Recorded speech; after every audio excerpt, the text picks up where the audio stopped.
Hey everyone, how's it going? It's been a while. It's been almost 2 months, I think, since I last did a stream, so it's good to be back. So the reason why I haven't been streaming is because I've moved to India. How's it going, King Vieira? How's it going?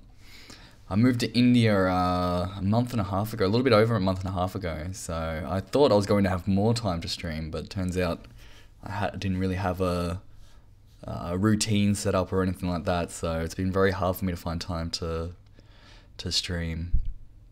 And also, I've been traveling around a little bit. I've been trying to recruit some people for my team. So yeah, I moved to India mostly because what we're doing in India is we've opened up an office, and my team actually has moved to India. So I moved to India as well to be with the team, and we've hired about, I think, almost 10 people now, and so they're going to be doing functional programming, and none of them have had any experience doing functional programming before.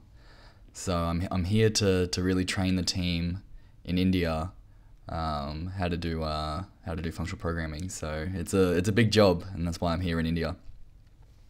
Not doing remote work anymore. No, I'm not really doing remote. Well, I will eventually go back to doing remote work, but no, I'm not doing remote work for the future. No, not for a while. So I'm actually working in an office, which is weird after working remotely for 3.5 years, from a tiny town in Tasmania to the population of my town was it's less than 3,000 people, less than 3,000, and so now I've moved to Bangalore, and I think what's the population of Bangalore? It's absolutely massive. I think it was like 20 million the whole. Okay, so this is like 1 million people. So, sorry, 10 million people over 12 million people. Yeah. I think the whole kind of like region is about double that though. So it's absolutely massive. It's about the population of Australia in the whole kind of region. But in this city, it's 12 million people. So I've gone from 3,000 people, town of 3,000 people, to like a whole city of 12 million people. So it's a big, massive change. And yes, I'm working for Atlassian.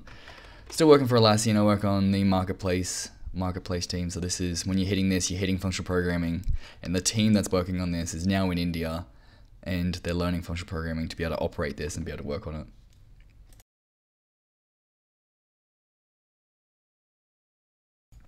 So that's my excuse for why I haven't been streaming. That's my excuse. So what I'm going to do this stream, I'm going to be doing some PureScript, and the reason why I want to do some PureScript is half my team is doing half my team is doing Scala, and the other half is doing JavaScript and TypeScript. And I've been talking to them, and quite a few of them are interested in doing the TypeScript that we use has got like things like either. It uses funfix library. I don't know if anyone's heard of this, but it uses the funfix library, and it uses it quite heavily. So it uses a few different data structures in funfix. Where is it? It's probably in here. Funfix call. Here we go. So it uses either option. I don't know if it uses try. It might use try as well. But either an option it uses a lot in the TypeScript. So either an option I used a lot. And these are new concepts to the people that have come into the team. They're professional JavaScript developers. They have a lot of experience using JavaScript. A little bit less experience using TypeScript. Actually, I'm sorry. I've been saying that we've been using TypeScript, but that's wrong. We actually use Flow. We use Flow. I just realized that we actually use Flow, and so they're using either an option in Flow JavaScript.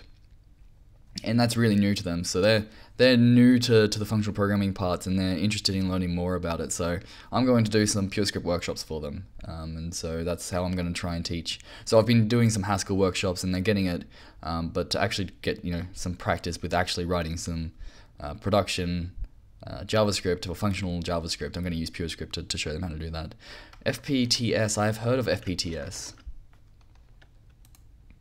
Functional programming in TypeScript. So we actually use Flow. I mean, this probably still works with Flow, right? Inspired by PureScript, static land. Okay, cool. And Scala. Okay, that's cool. That's cool. Okay, it's got this higher kind of type thing. I'm very skeptical of this higher kind of type hack thing that people are using these days. Yeah, I'm not a big fan of that, but still, without that, I'm sure it's good. They have lens too. Cool. I don't know if we have lens in our JavaScript code. I think we might. That's cool. I'll check this out. I'll send this. I'll send FPTS to. I'm sure some of the JavaScript people have seen it, so I'll get their opinion on it. Cool. So yeah, we use funfix. I filed an issue a while ago on funfix. The first time I had a look at funfix, I was not very happy with some of the APIs, so I filed some issues. But yes, that's kind of the motivation. I'm gonna write some PureScript this stream so that I get some practice, because I'm gonna run some classes. I was actually gonna run one yesterday, but some of the JavaScript people that worked weren't able to come to the office, so I've delayed it until I think Monday. So I'm gonna run my first PureScript workshop on Monday, and so I'm just gonna practice that. And so what I'm gonna use is the React Basic Starter. So this is from Lumi HQ, and Lumi uses quite a bit of PureScript. And so they've come up with this React Basic Starter, which is based on this PureScript React Basic package. So it's just like an example project that uses that. I'm actually going to use this fork of it, which is the Spaghetti React Basic Starter, which is just like it's just a version that uses Nix basically. So it's just easier for me to set up just because it uses Nix. But it should be pretty much the same actual code as the React Basic Starter, just maybe the workflow might be slightly different. There's another library called Monocle TS. I think I've seen Monocle TS. I have seen Monocle TS. Oh, okay, it's made by the same person. Cool. Cool. Yeah, I have definitely seen that one. Cool. Okay, so what I'm trying to do is, I actually didn't even offer to kind of give the PureScript workshop at first. It was actually asked for from some people at work, so I'm pretty happy with that. I'm happy that people are actually asking to be taught PureScript rather than me kind of saying, hey, you should learn PureScript. Although I did kind of hint at that, but anyway, they're actually asking for it, which is cool.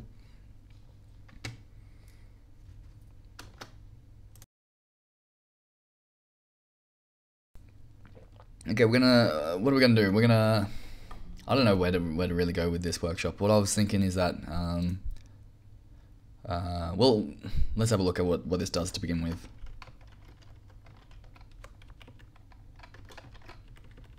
Okay, so this is, I've spun it up and I'm accessing it through localhost. Hang on, there we go. So I'm accessing it through localhost 1234. And this is what it does. So it's got like two buttons, you can press them, they turn on and off, and then it's got some weird string there for some reason. On and off. And that's basically what it does. So the state is really two booleans, on and off. And you can see in this one we've got, we have initial value is true for the first one, initial value is false for the second one.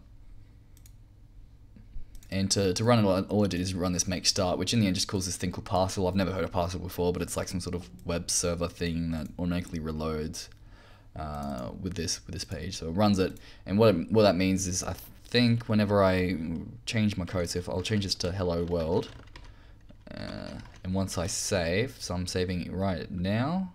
Whoops, saving right now. And there you go, it reloads. So it's pretty cool that you can just, save. As soon as you save, it really quickly compiles and executes. Actually, I think part of the reason why this compiles so quickly is actually because of me. When I was working, I actually worked as a PureScript dev for a few months for a company called Slam Data.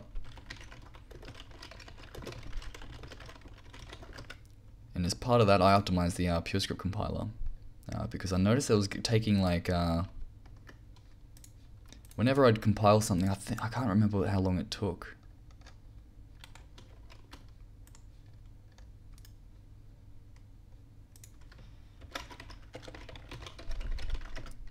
What makes reloads the reloading? Parcel, yes. So parcel, I think, injects some sort of code in here and automatically reloads it whenever you modify it. So I think, I don't know, uses WebSockets or something like that, I guess, to automatically reload whenever you modify the code. So whenever you recompile, it detects that you've recompiled and then forces a refresh in the browser.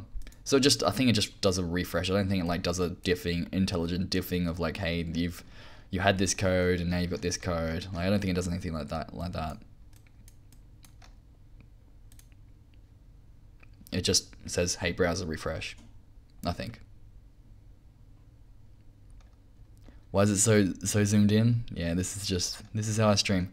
This is what I did. Worked on the Slam Data front end, 2.5 minutes. So every time I'd go and modify even one line of code in any of the core modules. So there was a couple of core modules that define data types and that. But basically, it would take 2.5 minutes to compile the application. So you'd be modifying something and you'd say, okay, well, I need to modify this core module, and you have to wait 2.5 minutes. It was such a pain.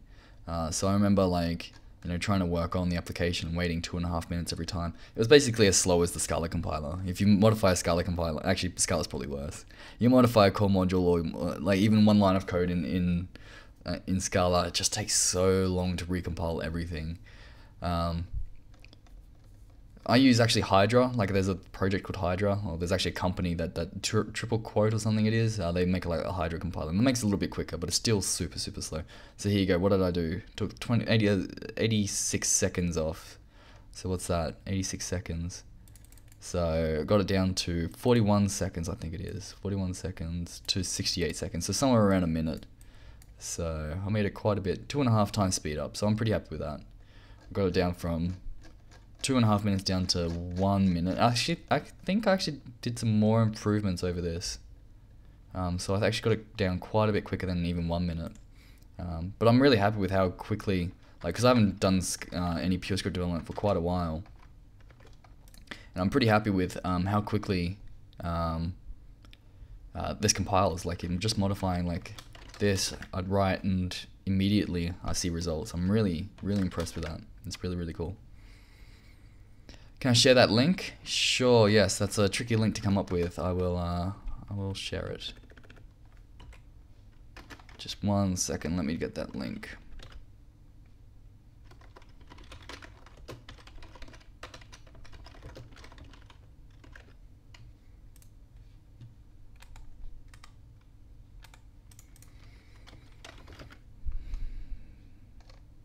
Sorry, it takes me a little bit.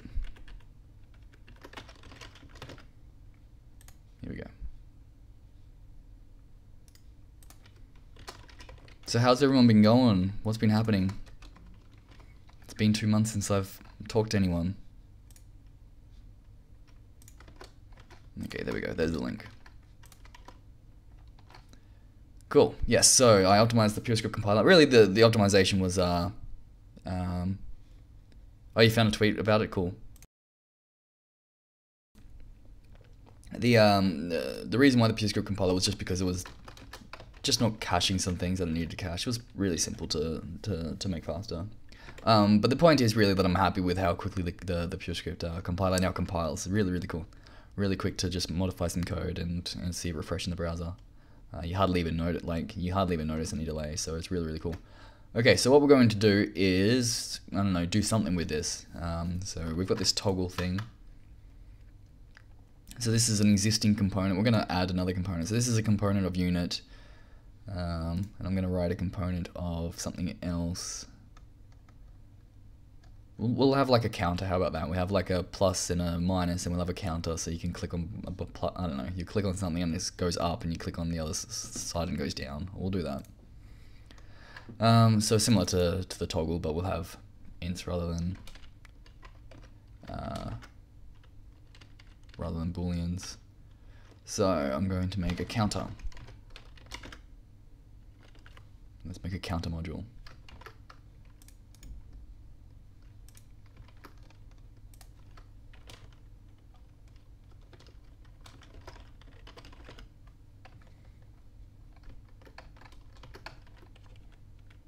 Sorry, you can see that I've switched over to VS Code. I've at least switched over for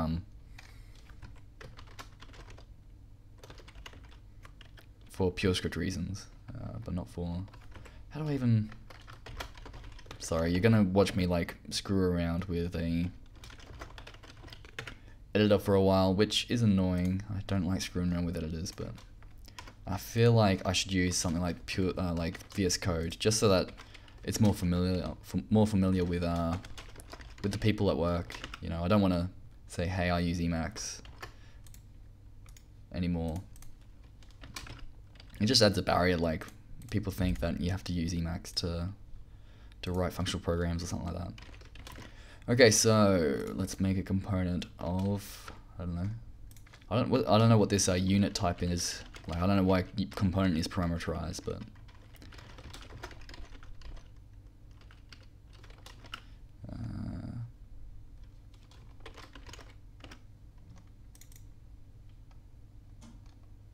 use VI. So I'm using the VI key bindings with VS Code, and the key bindings are kind of screwing me up, I think, because there's certain key bindings that no longer work. So the UI here says, like, what is it? Here we go. Toggle sidebar is Control B, but Control B in VI is, you know, go back. So like go up a page in the thing. So like that this thing is kind of what do you say? It's inaccurate because Control B, it's saying it's kind of outdated because it's saying Control B means toggle sidebar, but it doesn't actually take into consideration that that's not what VI does. Okay, so we've got a component. Let's import it. Do we need to import it? No, we don't even need to import component. We need to make a new function. So here's toggle. We're going to make a counter function. Counter, which will make a component. Whoops. Counter. And needs initial state. I'm actually going to, I don't like this. I'm going to ignore that syntax.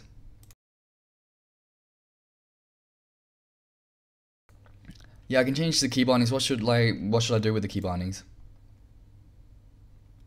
Okay, so I'm not going to use this syntax. What I'm going to do is do this.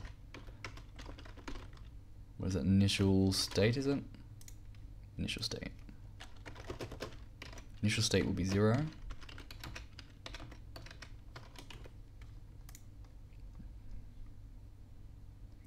Update will be a function. Ah, I have to use colon. I always forget this. Always forget this in PureScript. So self. Oops.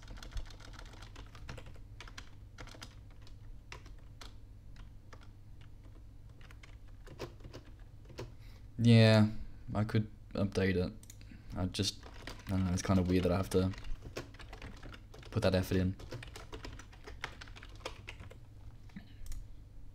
Okay, so that's update. Okay, so update is self and value, I think, something like that. Cool. Okay, so now I need to import these. How do I import them?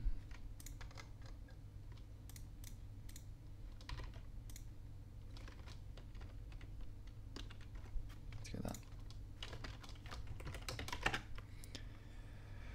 Why do I crank up the resolution? Just so that everyone can read it. I've seen a lot of streams where I can't even read anything. So it's also not that, it's not the resolution I'm looking at. It's actually a reasonable resolution to me. I just think it's better to stream at a small resolution.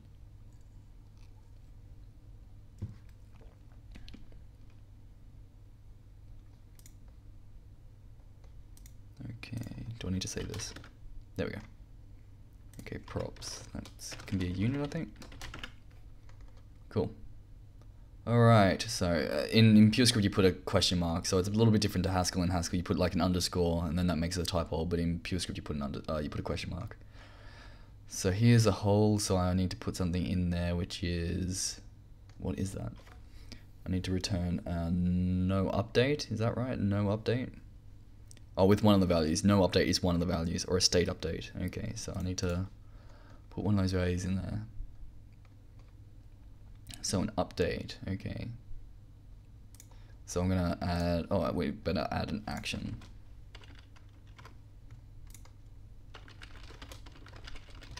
And our action will be increment or decrement. Okay, so now we can say case, I'll call this action actually.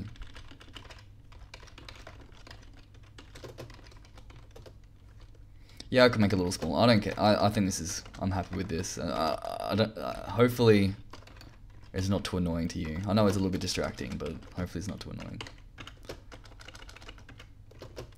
So increment will do something, and whoops, decrement will do something else.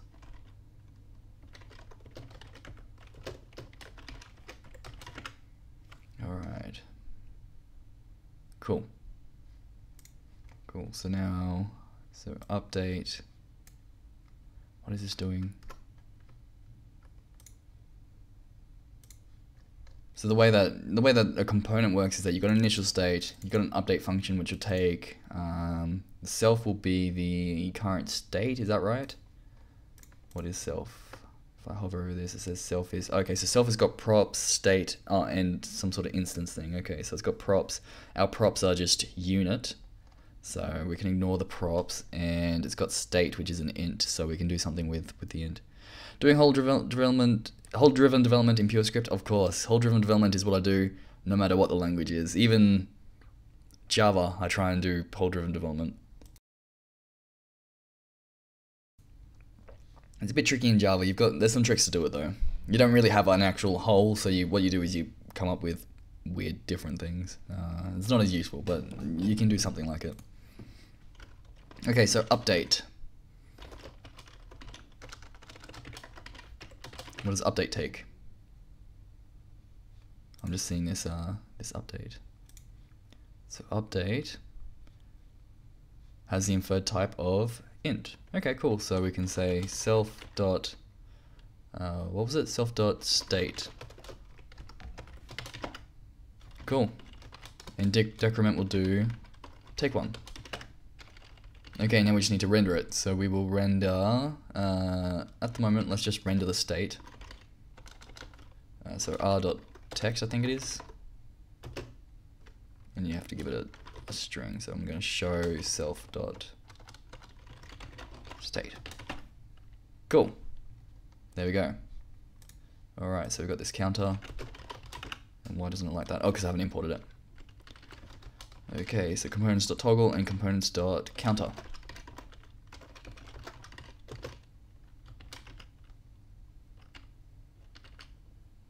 Still doesn't like it. Why not? Oh, you have to give it a unit. Is that right?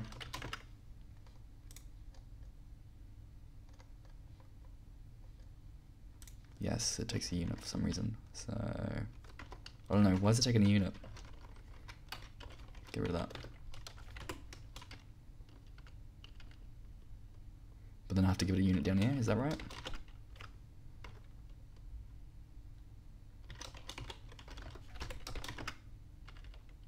Okay, so that did something. What did it do? Why did this update but not... There's no hello world on it anymore. What's happened here?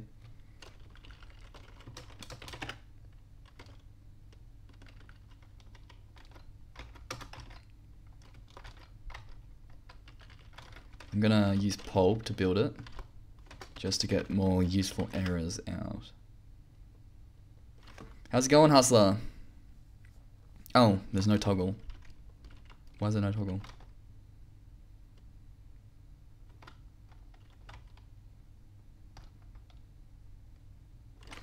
What's happened there? Toggle doesn't export toggle? It does.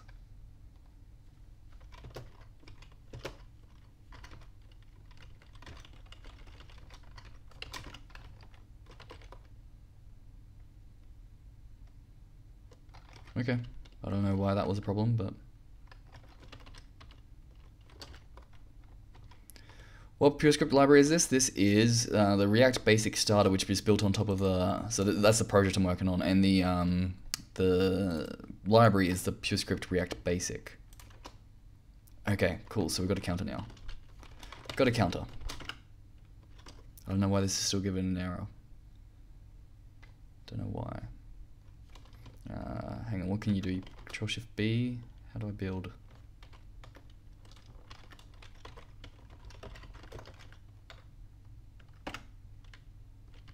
Okay, cool. I refreshed it. Cool. Okay.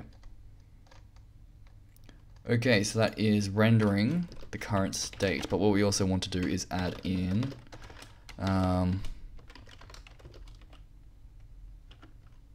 like a set of buttons.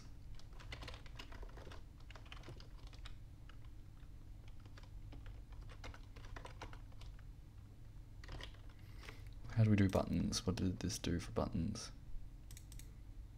Oh, okay.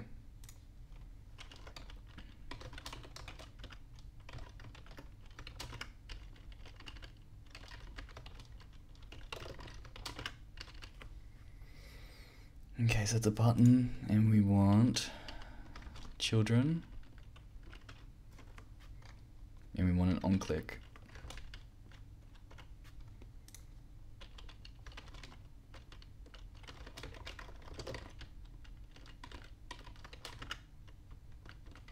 And for the first one, we'll go increment. Cool. So we'll increment, and then we don't want this. We just want it to say increment. Wow, what's happening there? Increment.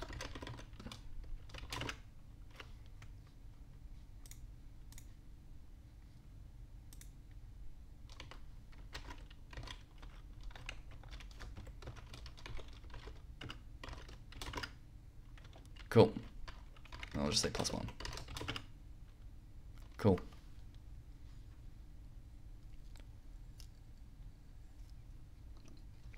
Will it be compatible with React components written in plain JS? That's a really good question. I'd hope so. I'd definitely hope so. PureScript React Basic. That's a really good question.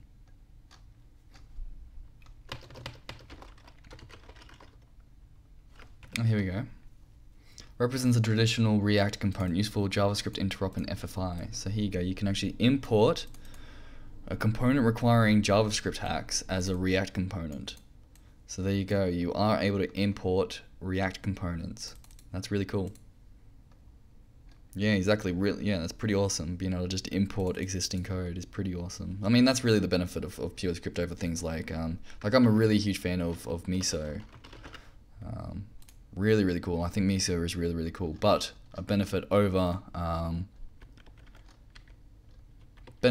things like a benefit of PureScript over things like Miso is that the interop is you know, like this. Like that's really, really cool that you can just, you know, do a foreign import and have a component accessible. Whereas in GHCJS, I think would be a little bit more work. It's probably not, like, you would be able to do it, but I don't think it's going to be just this. So that's really cool. Okay, so we've got this +1 button, and you can see already we got state. Already got state. Really, really easy to work with this type of thing. What do they call this type of thing? Is this what they call T? What would you call it? Design pattern, maybe? The T.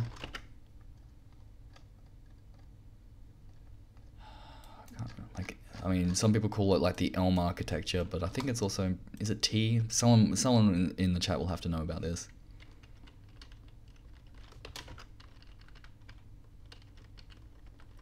Okay, so that's the +1 button, and we'll add another button which does add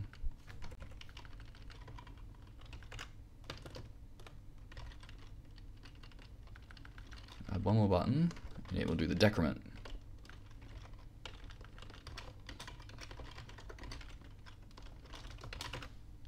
There you go, +1, -1. So super easy. I love this method of writing UIs. It's so easy. Like, I mean, yeah, React, Elm all come up with kind of a similar type of thing. You've got you basically got three different things. You've got a state, then you've got a function that takes some sort of action, so some sort of UI action, the current state, and then it comes up with some sort of modification to the state, and then you've got a render which takes that state into HTML. Super, super cool. Super cool. Such a nice way of working. Yeah, and it applies to basically any UI. Really good tool. So yeah, it's pretty cool that they called it the component requiring JS hacks. Yeah. What is JSX? JSX. It's like JSX is like, my understanding was that it was a React syntax for React, so you can kind of put HTML in line with your JavaScript. So this is JavaScript, but then this is HTML, so you can put HTML inside of your JavaScript. So that is what JSX is. I always thought it was like an extension to JavaScript. JSX was like an extension of adding HTML into JavaScript. Just a syntax on adding, like being able to represent HTML inside of JavaScript. But JavaScript XML, I don't know, maybe something like that, yeah.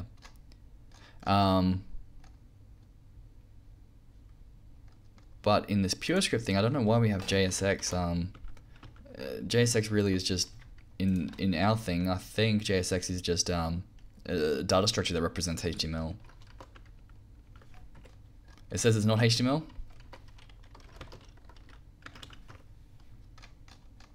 Where does it say it's not HTML? That's interesting.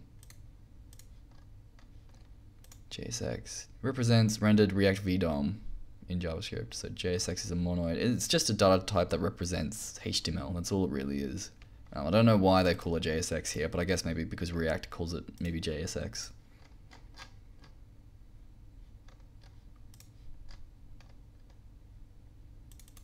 Tag syntax is neither a string nor HTML. It's called JSX, syntactic extension. Yeah, I mean it is HTML though, isn't it? Like, it's HTML, just a data structure. Which HTML is a data structure. I don't know why it's not HTML.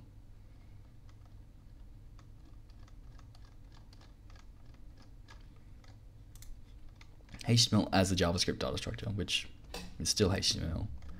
Okay, so that has been the PureScript React Basic module, the PureScript React Basic module. I don't know, like, is anyone got any good, like, I mean, there's what is it, the to-do MVC.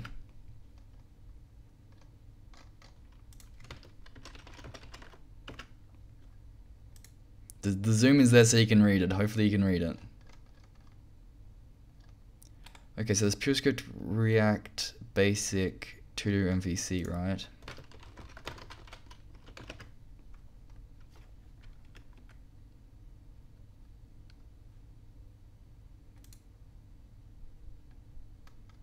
It's too much? You can't... you don't like it? I'll make it smaller next time then.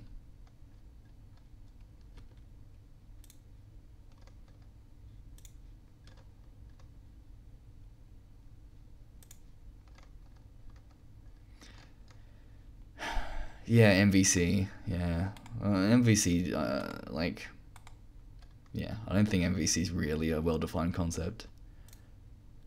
What I'm looking for is that there's something called to do MVC, which is kind of like a benchmark that people use as kind of like a let me bring up the actual website. To do MVC. Here we go. So it's kind of like a benchmark that people have for writing for UI frameworks and things, or UI libraries. So I don't know. Let's have a look at, I don't know, React. Let's just go with plain React. So this is the to do. This is a to do thing. So I can say, I can do this, and I can mark things as done, or I can mark them. I can delete them. Things that are active, completed. So it's like this actual web app. Very tiny web app. It's got a couple of features, but yeah, it's just a little simple kind of web app. So that's React, but if you look at, I don't know, let's go to Vue. People are using Vue as well, and you can see it's exactly the same app.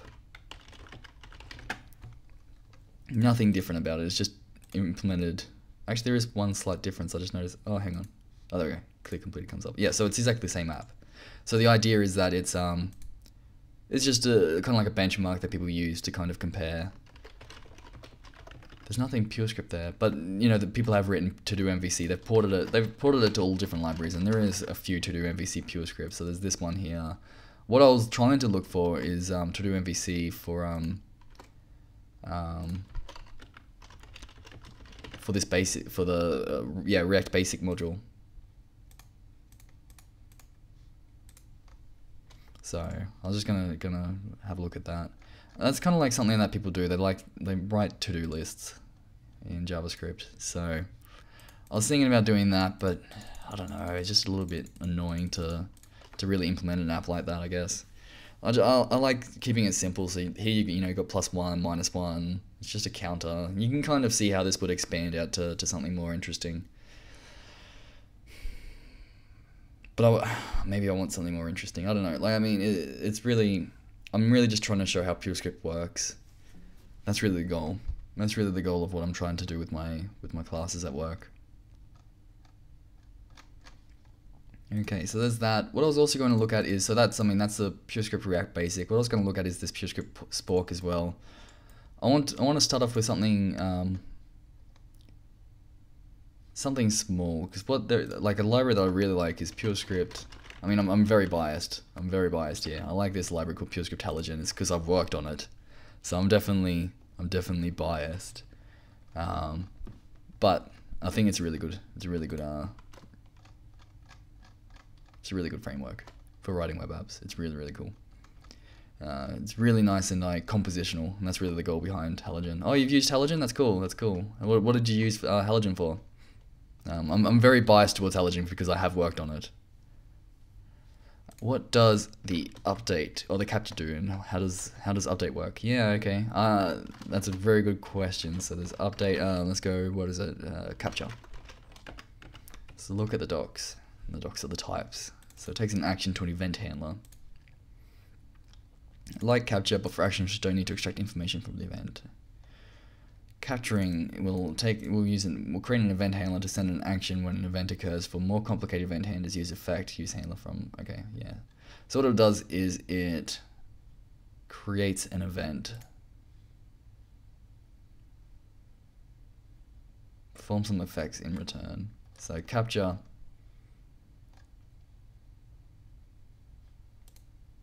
What is it doing? Capture, I give it self and then increment. Why does it need self? Why does it need self? What does update do?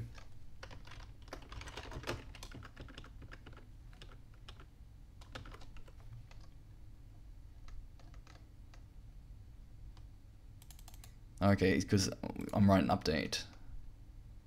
I've got update here. Okay, so update. So I guess capture eventually just kind of calls update in some way. So when you call onClick, I mean the way that these things really work, like for my working on Halogen, the way that it works is that you render. The type of this is going to be JSX of something, and the JSX is going to emit events, and these events then get backfed into update. So I don't know how capture really works, and I don't know why it takes self, but really what you can think of it is that it takes this action, creates an event from this action, and the event eventually makes it so that it calls update. So every time you click, it's creating so onClick. I guess what onClick here is it's an attribute of the button, and so capture here must be turning it into some sort of event. Yeah, some sort of event that gets emitted when you call onClick. Okay. Yeah, hopefully that explains. Capture is just kind of make an event when you call onClick, it's creating an event handler, which emits increment, and then gets fed back into update. So hopefully that makes some sort of sense. Use Halogen all day at work, Crits Creek. Awesome. Yes, I'm sure you do. That's cool. You felt that Halogen is hard to get into. That's exactly why I'm not going to. Yes, Halogen is hard to get into. I completely agree, and that's why I'm not going to be teaching it. And that's why I'm trying to find, I'm trying to use PureScript React Basic to teach my classes. I'm not going to go straight to Halogen because yeah, it's intense. It's really good, but it's intense. Why do I have such a big zoom? It's distracting. Okay, I'll fix that next stream. I'm sorry. That's been commented about 3 or 4 times so far, so I will fix that. I'm sorry. Same concept as Elm, exactly the same concept as Elm. All of these libraries are doing the same thing. React, Elm, and all the PureScript libraries, they're all doing pretty much the same thing. There are a couple of alternatives. So Reflex, Reflex does something more interesting, or I don't know about more. Yeah, I think it's more interesting. It does something quite different. So reflex is something to look into if you're interested in things that aren't like this Elm type of style. There's reflex. What else does it? Then there's the PureScript comonadic UIs. I don't understand that, but yeah, seems cool. So there's a couple of alternatives, but most of them do work in this same type of style, which is fair enough. They call it commands, same concept. Oh, they call it commands in Elm, okay. Needs self to know where to send the event to. So, oh, okay, so you can call it, you can send the, oh, okay, so capture, you can capture and send it to different components, is that right? The M word. It's the co-M word. The co-M word. Hey, how's it going? Happy New Year to you. Do I know any methods of generating random numbers with a uniform distribution? Generating random numbers with a uniform distribution. No.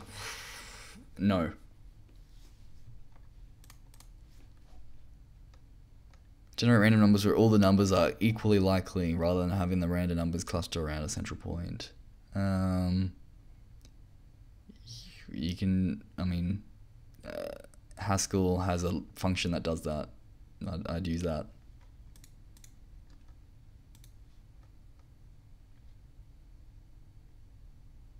Okay, so what I want to do now maybe is try out this Spork library. I've not actually ever tried it, so this will be interesting. Let's have a go at using this Spork library. I've heard that this is simple as well. So like I've been saying with the React Basic, the reason why I've been looking into it is that it's more simple than Halogen, and supposedly Spork is quite simple as well. So let's have a go at this.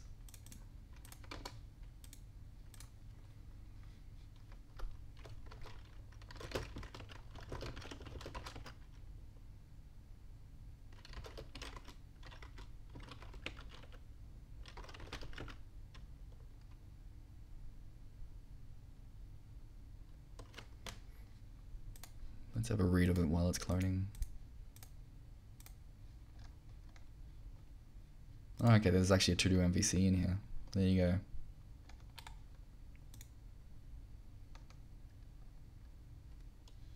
Bounded random is uniform, no? Yeah, I think that's... I think it's uniform, yeah.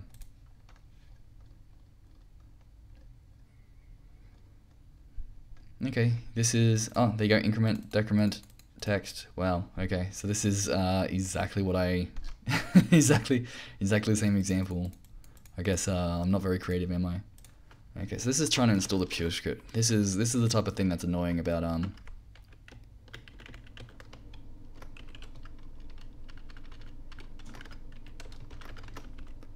doing PureScript work on NixOS, because it tries to install the PureScript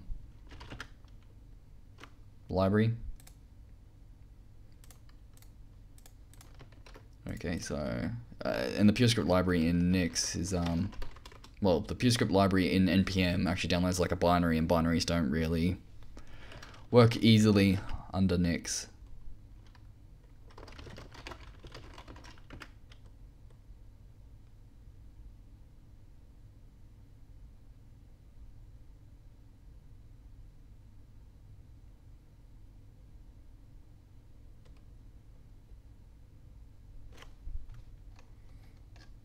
So I'm installing parcel like we were using in the last thing, because I like that. That was working out pretty well. Okay.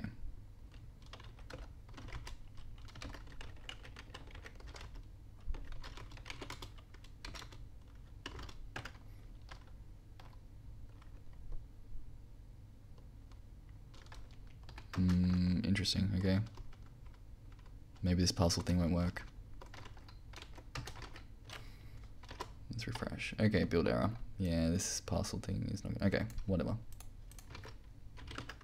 And pulp probably won't work because... yeah. That's annoying. Okay.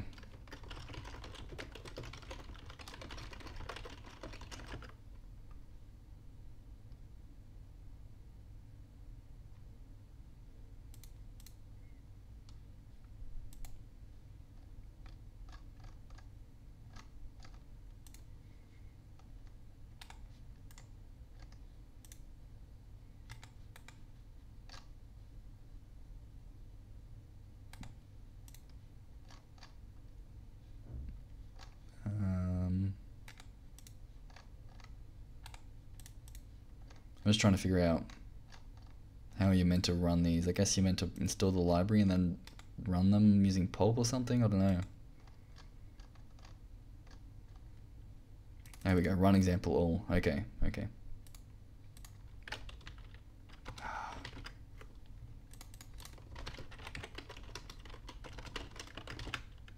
I'm using this shell that we got from Spaghetti or whatever it is.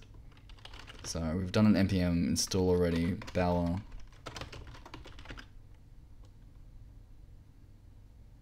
I don't have Bower.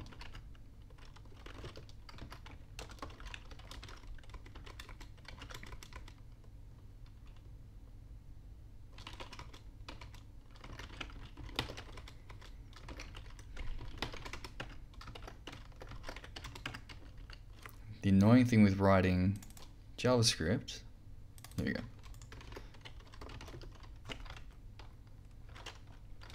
is that it's so tricky to set up.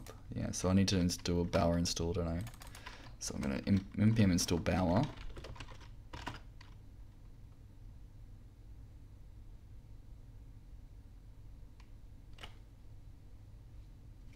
Okay, and then under node modules,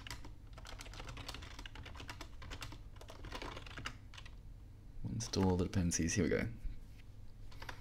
This is where we download the world.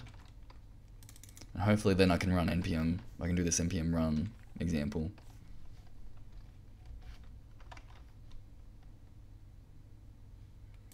And I have a feeling that this counter must be referencing a style sheet that doesn't exist. There we go.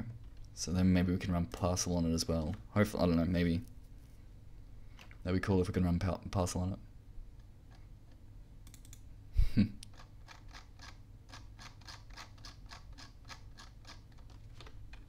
Cool. Okay, we've got everything. So now let's do an npm run example. Cool, it's building. Okay.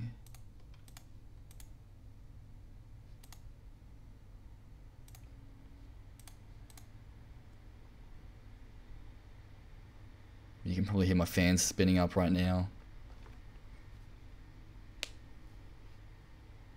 Cool, so it's bundling, and I don't know how to run parcel, but we'll at least actually let's try parcel. So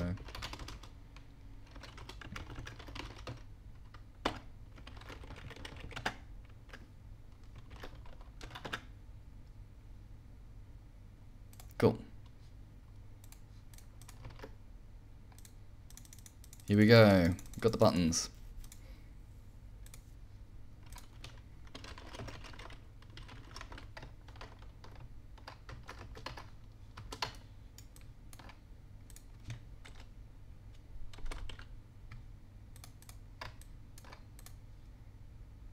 Okay, open up the examples counter. Let's open this up. Cool. Okay, we've gotten somewhere. Okay, so this is, so we got the decrement and the increment. So if I change that to plus and save, did that change it? No, it didn't. So I don't know if this parcel thing is actually going to do anything useful. Yeah, it's not gonna, parcel's not gonna automatically reload on this one, I don't think.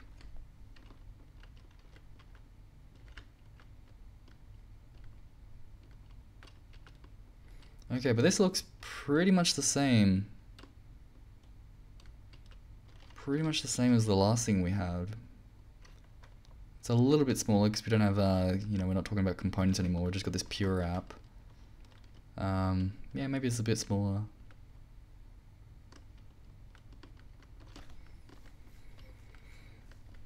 Okay, so what can we do with this? Let's make one of those. Let's do the same thing as what it had before. It had, what did it have? We had, so this has got a model of an int, and then the other thing we had was like a, we had like the toggle buttons. You can toggle the button on and off. How would you do that in this, in Spork? Well, the last thing we had components.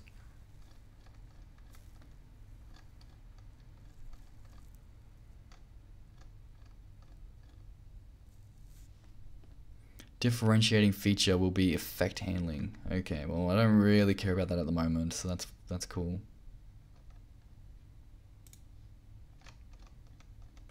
Chris Creek, do you know anything about like components or something? So if I've got I've got this model of int, and we've got this function, you know, that's updating and rendering and doing everything around an int. If I want to have toggle buttons as well, let's say I want, so I've got the plus and I've got the minus, and it's got this internal int in there. I also want to have two buttons here that toggle. Do I have to, like, am I limited to only having one update, render, and init function, or is there an idea of like a component? In React Basic, everything runs in effect, while in Spork you get to pick your own app on it. Oh, okay. Well, that's not really something I care about at the moment. You know, I'm really just trying to teach, you know, kind of the very basics of this model, and, you know, the PureScript tooling. So it's not something that I care about at the moment, but that is good to know.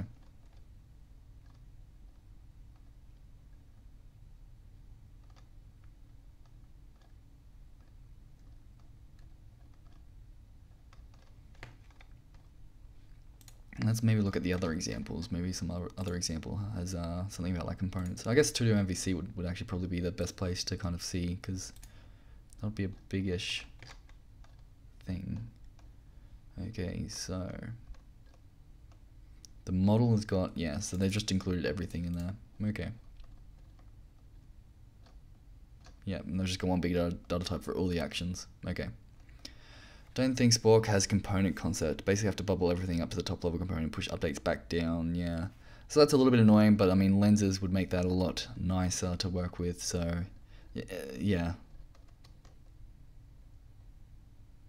Components are possible, but very boilerplate heavy. Okay, yeah. Okay, that's fine. That's fine. I was just wondering if that's possible. Okay, that's fine. I mean, I'm not even like you know, the components is good for, like, I think interop reasons in React, but I think lenses really make it so that it's not really even a thing. Like, you've got one, yes, like, you know, people might not like that there's a big data type for the model or a big data type for the actions, but you can decompose this and then use optics or use lenses to recover everything that you've lost from you know, combining everything into one data type. So I don't think it's really a problem in practice once you're really good with lenses. Okay, so let's you know, let's make it so that this actually does everything we want. Then let's make it so that it does pretty much what we had before, which was we had the counter,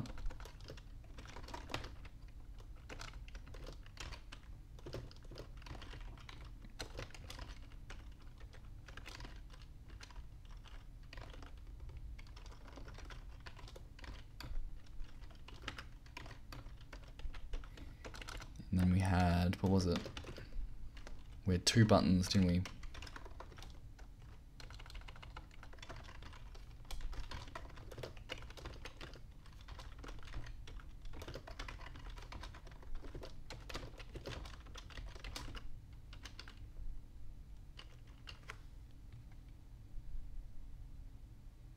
Unknown type bool is a boolean. Been writing too much Haskell. There we go, boolean.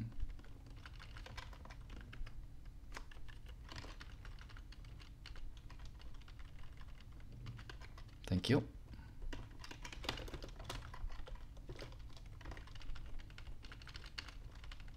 And that'll be toggle. I guess here what I need to do is specify which boolean it's toggling.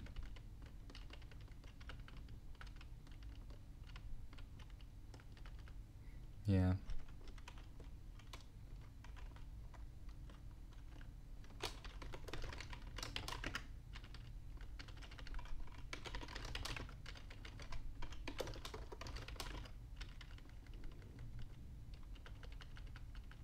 So I'm gonna have an array of booleans, and then we're gonna toggle an index. That should work. I don't know if it's great, but that should work.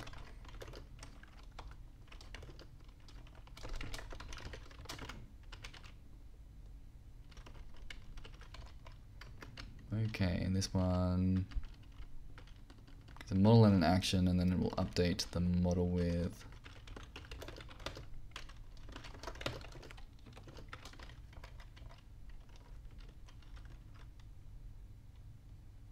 What's the syntax for the updates? I haven't done PureScript in so long. There's a syntax for this.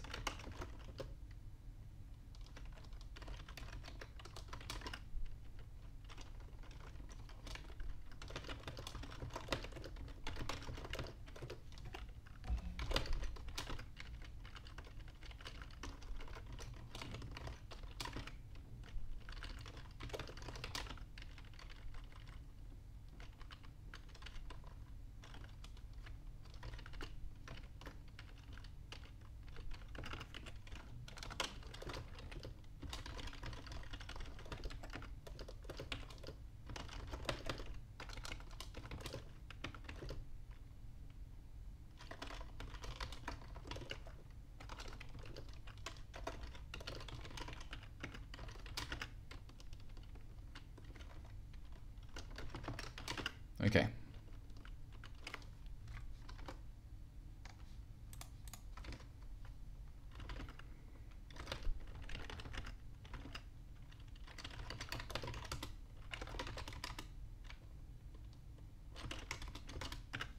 So I'm just going to load up this instead of loading it up through that parcel thing, because parcel's not really doing much. So I'm going to run the example. And there we go. No, refresh. Okay, so it's just converting that thing to string. Yeah, so I don't want to do that. I want to show the models counter.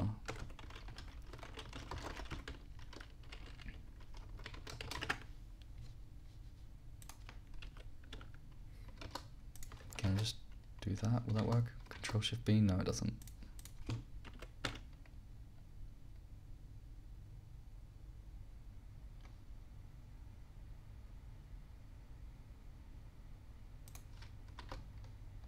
Okay, so we've got the existing functionality.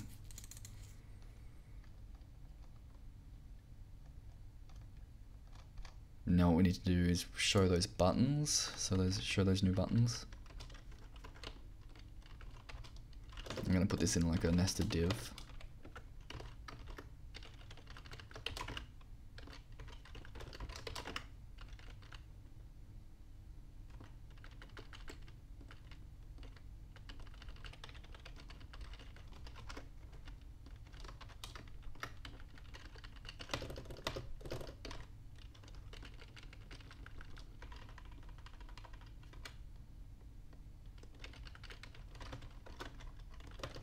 I'm just going to hard code the first one for now.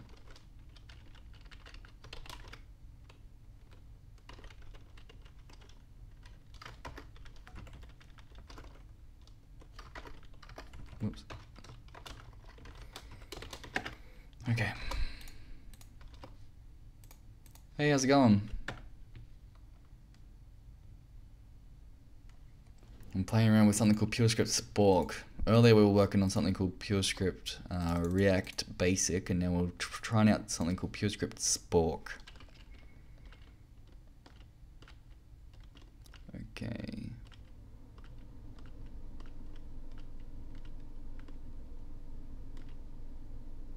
I think React Basic is going to be the way to go, because this is getting a little bit not nice. Having to keep like an array of things and keeping state of how to toggle things in that, whereas before we just had components. I don't really want to bring in lenses and have to teach lenses all at once, so lenses would, I think, make this a lot nicer to work with though. It would actually solve the problem, make it look, you know, make it so it's not really a problem that everything's nested inside of like one model, and that we have to keep like an index and keep note of everything. I think optics would make it so that you wouldn't even notice that. But I don't want to have to, you know, the reason why I'm doing this is that I'm, you know, using PureScript to teach, you know, functional user interfaces at work. So I don't really want to go all the way on lenses at the moment. We use lenses at work on our code base, so eventually the people will have to learn lenses. But I don't want to start them off and say, hey everyone, here's how to write a functional user interface. First off, we start with lenses. I don't really want to do that. Okay. Okay, so what we need to do is go through and get the index of each like go through our toggle buttons and then get the index out and then run this. So I actually want, like, you know, the function would be iFoldMap from the lens library. So that's what I want to do, but I also don't want to import like a lens library. Yeah, so it's annoying. DJ Profunctor? Yeah, DJ Profunctor. Did I use VS Code? Better experience with Spacemacs? I'm interested. Why did I use VS Code? Better experience than with Spacemacs? I'm interested. It's not a better experience. I'm definitely more used to Spacemacs. I'm very kind of used to Spacemacs, and so it's not really because of better integrations or anything like that. It's just because it's more familiar to people, so I can kind of say, hey, this is what these are the things I use in VS Code, and have people use them. It's really just that. It's just that if I have an integration, it's not that the integrations are better. They might be, I don't know, but it's more about, it's easier for me to kind of show people and say, this is how I write, you know, Haskell, this is how I write PureScript, and have them be able to reproduce it. That's really it. It's just about familiarity, not about quality.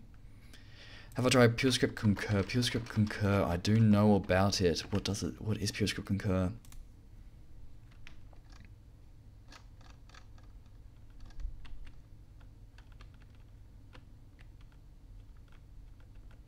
Does not follow the reflex or Elm architecture. Yes, that's what I was saying before. I was saying, you know, most things follow kind of the Elm architecture, like the React libraries and the Elm architecture, and then there's the FRP, so that's reflex and that.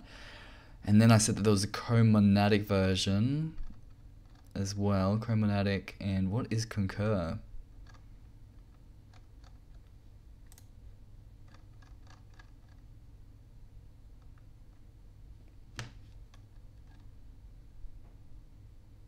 So you make a widget from a state T. So state T widget of HTML. And then you just run effects. So it's just a state T with some sort of effectful widgety thing. And then you convert it into a widget like that. Interesting. Run state T here in second. That to me looks like it should be an eval state T. I think that's the refactoring that could happen. I see? Oh, you see me in Soding's stream a lot. Okay, cool. Yes, I love seeing Soding's. I love that there's more than one person writing Haskell and doing functional programming on Twitch. So yes, I'm always in his streams. Uses monads to sequence widgets. This is something I'll have to look at. The people at work use Flow and React together, so I'd like to kind of keep it in line with that. Oh, external React component. It supports using external React components. Okay. Interesting. Ongoing effort to create concur bindings for semantic. I don't even know what that one is. Interesting. Okay. I was about to say that I'd like to kind of keep it in line with how React works, so that like when I'm teaching PureScript to the React developers at work, they'll be more familiar to them. But now maybe this could work as well. I'll have a look at it. I'll have a look at that some more. That's interesting. Okay, so what can we do to do an iFoldMap? iFoldMap.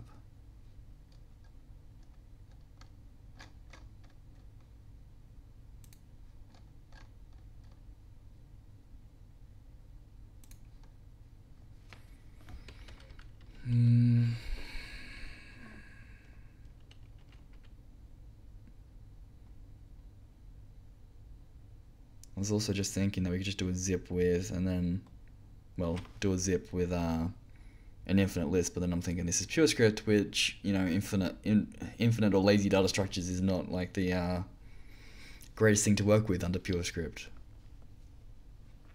So now I'm kind of, full map with index is a thing. Okay, cool, thank you. Full map with index, looks like they've got that.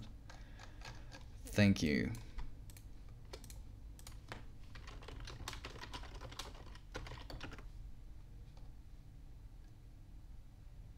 Okay, so they specifically wrote full map with index. Cool, that's what I want.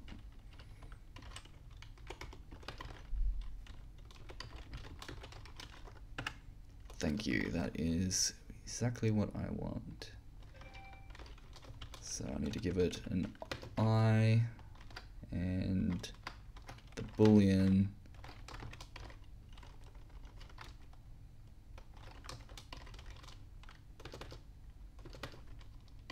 and then I need to do that on the the models toggle buttons.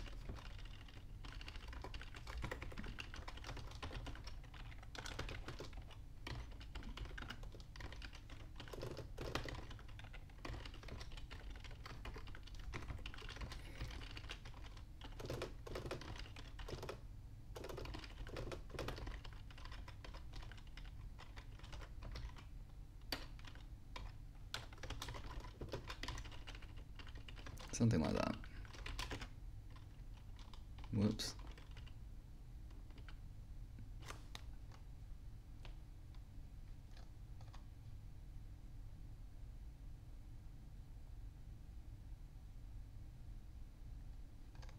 Hovering over, yeah, so I can get the type, yeah, that's true, thank you.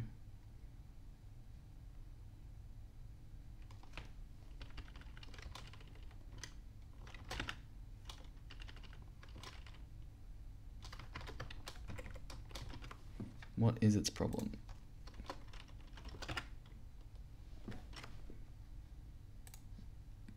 This is another problem with having my screen resolution so small. Okay, no type class instance was found for HTML. I thought I'm thinking about the PureScript React basic. This has a monoid for the JSX type, whereas HTML here, HTML might not have a monoid, I guess. HTML does not, it's got a functor, but it does not have a monoid or an alternative or anything like that. Okay, so that's annoying. I was expecting to just be able to do that. Okay, I guess what I can do instead though is just use a list. That'll work.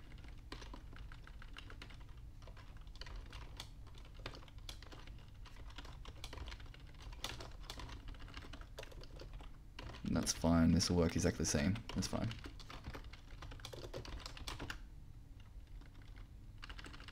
Actually, that's probably what I wanted to begin with. Whoops. I want to take a screenshot. There we go. Alright. That actually looks like it's compiling, so let's run that. Cool. That compiled. Okay, now we can reload. So we've got the true and the false button. Awesome. Awesome. That actually was useful.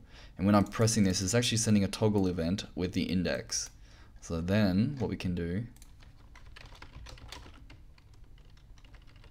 is come up here and modify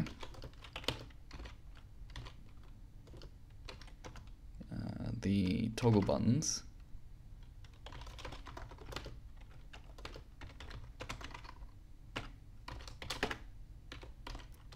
at the index. And is there PureScript syntax for updating something at an index?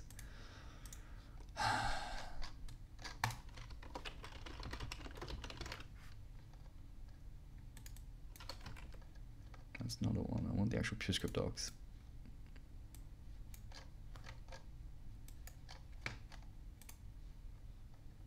There's a couple of bits of syntax I'm missing. There's the update syntax. I know there's an easier way to do this. I know there's syntax for it.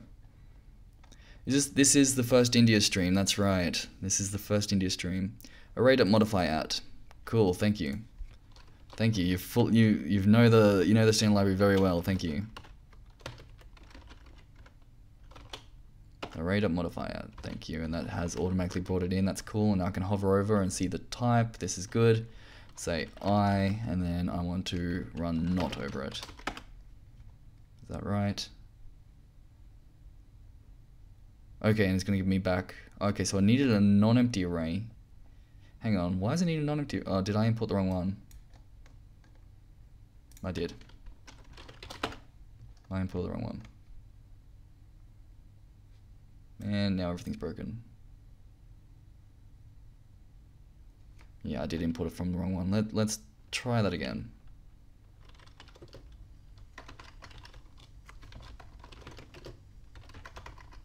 Okay. Back to compiling. Okay, so I need to import array.modify at, and this time I want to import this one. want to do that at the I index, and I want to run the not function over it, and then it will say you are using a maybe. Sorry, you are returning a maybe, because if we look at the type of modify at,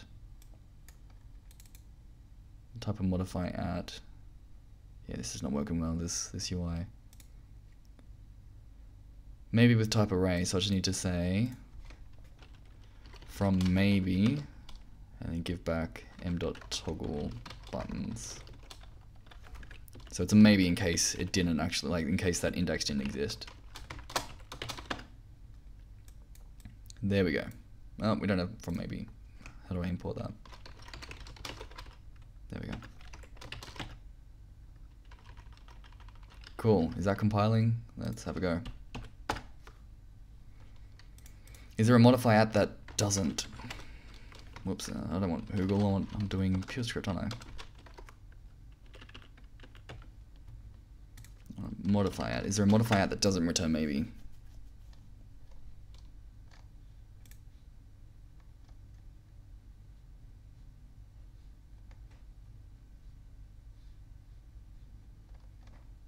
Maybe that one.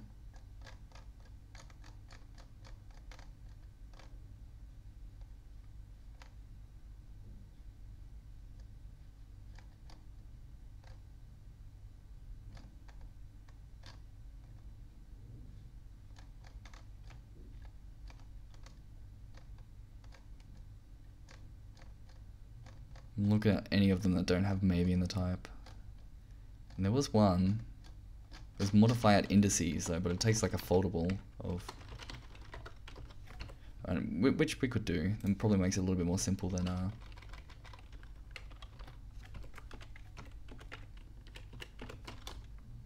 we could do that. And we can get rid of this from maybe. I should do the same thing.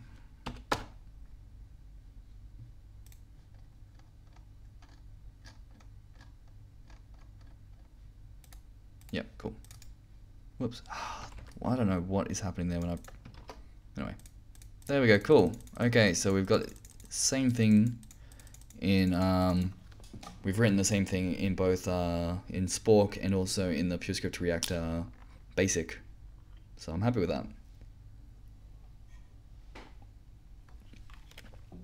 In terms of what I'll probably use for teaching, I think I'll probably go with the React Basic. Looking at these two solutions, I'll probably go with the React Basic for teaching reasons. It's just going to be a lot more simple with the component support. Then we don't have to do things like this. We don't have to know about modify add or anything like that. We just kind of write a component, which is got a little bit of syntax around it, but we write a component and then just kind of use it. So I think we'd go with that direction. So. Yeah, the other thing, what did we get mentioned? We got this PureScript concur. Maybe we should try this PureScript concur.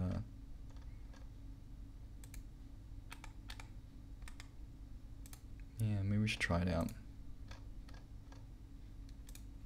Here we go, the classic counter. Everyone does the counter. There we go, state, increment, decrement. Oh, and also this one's got effects in it, which is cool. Okay.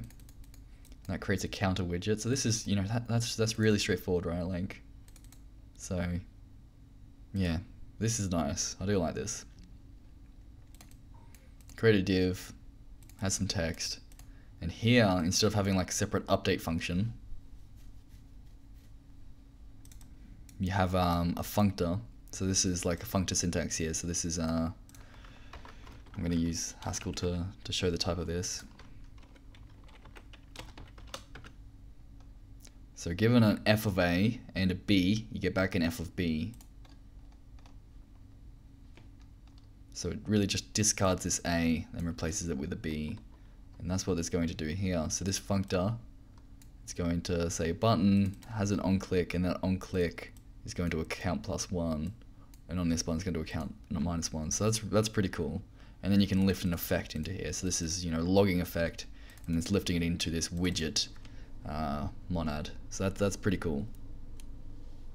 And the next one is that it runs counter widget with a new count. So that's interesting.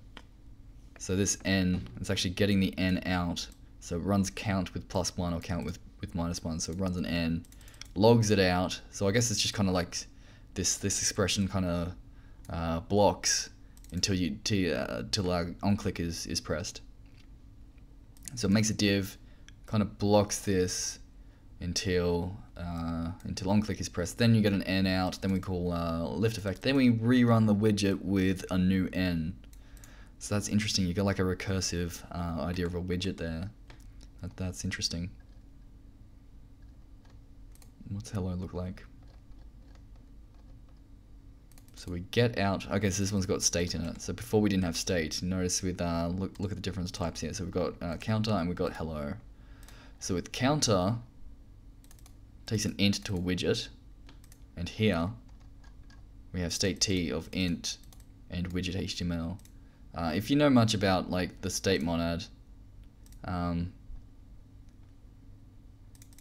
this type, if we change this type to int, like if we had this a, if that was an int there, then that would basically be the same thing as this. So that's interesting. So anyway, what it does is it gets out the current state, so it gets the count out, lifts this into the state t, so this is the widget of HTML, so this is the same thing that we had over here, widget of HTML.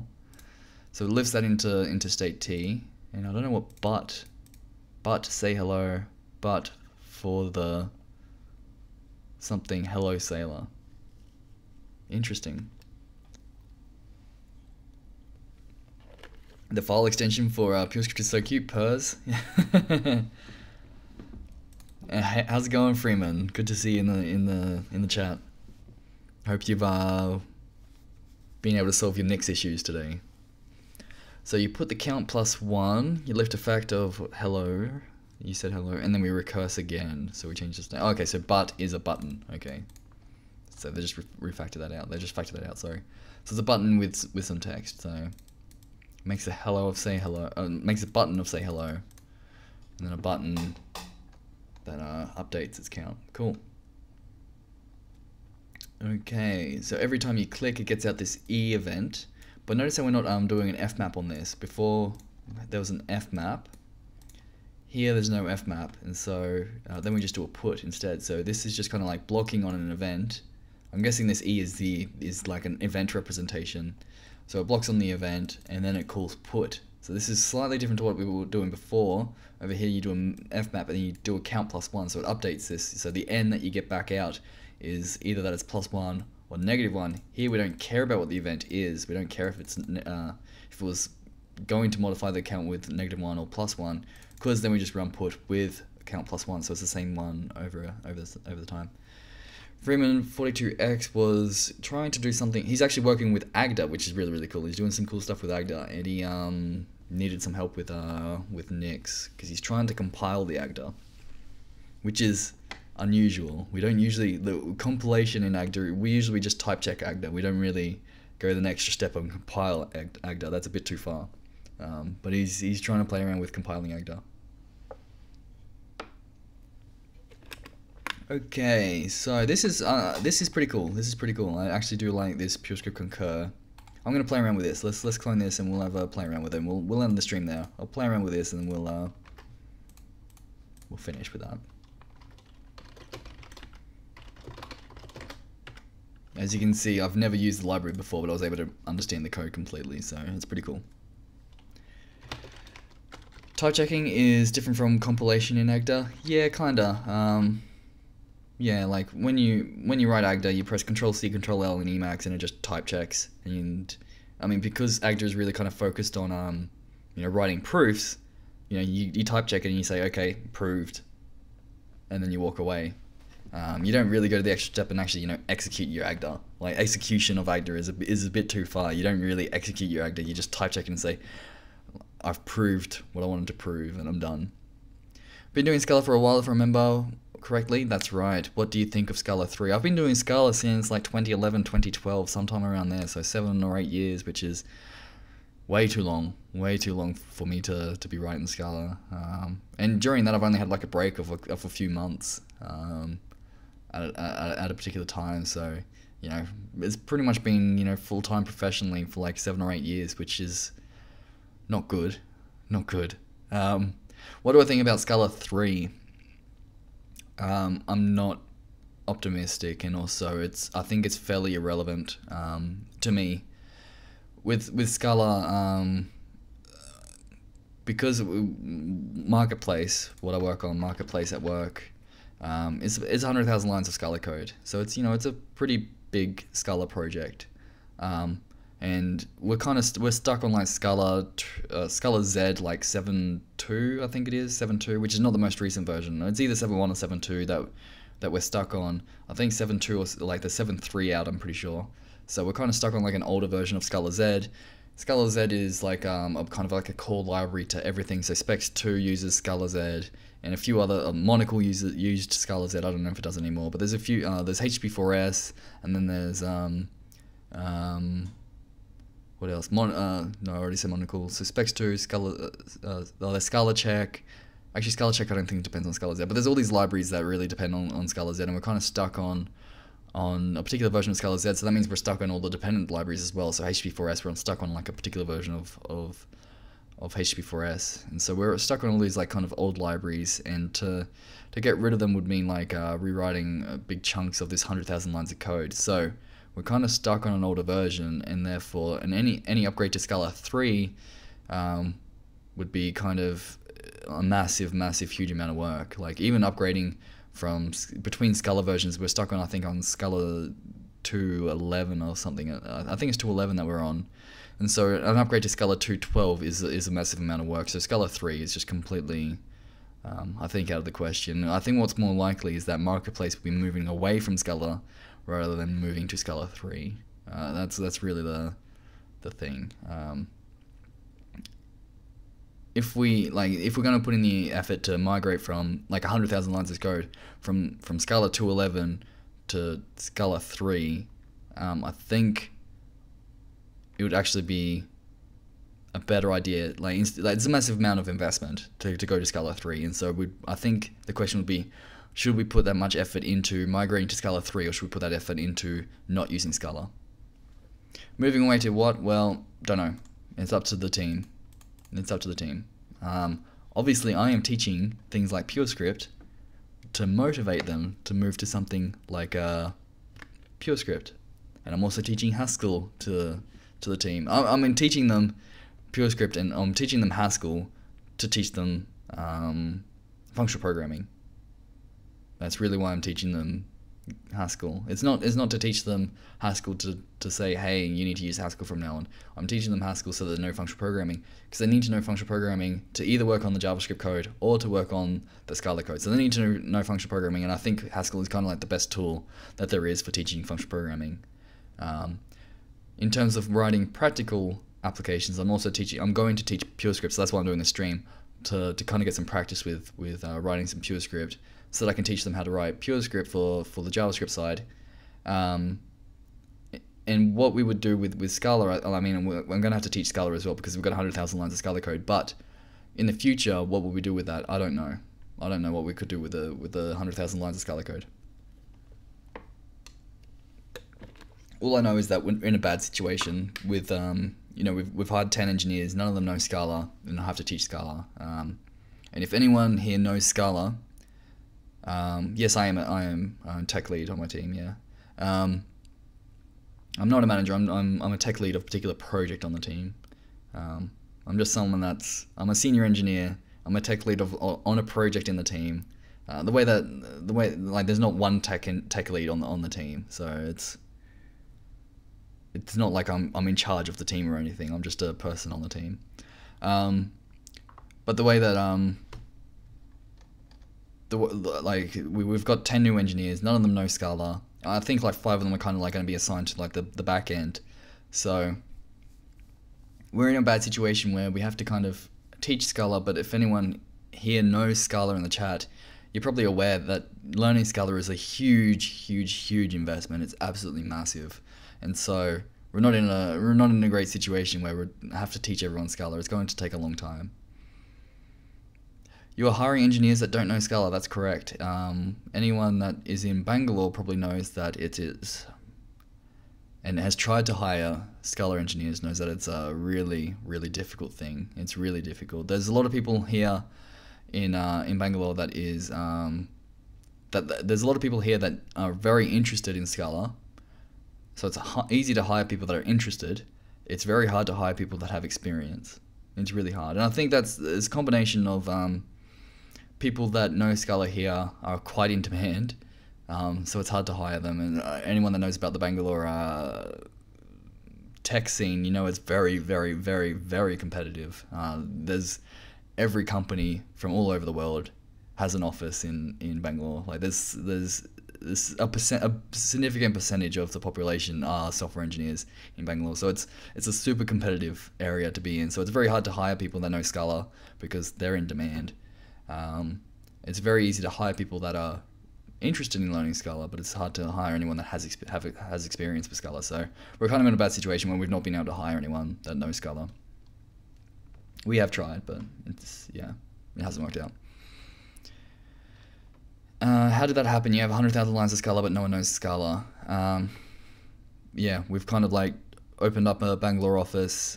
We've moved the development of this Scala project into Bangalore, and it's only going to be developed in Bangalore. So yes, that's really it. And we've not been able to hire anyone that knows Scala. So yeah, it's not a great situation. So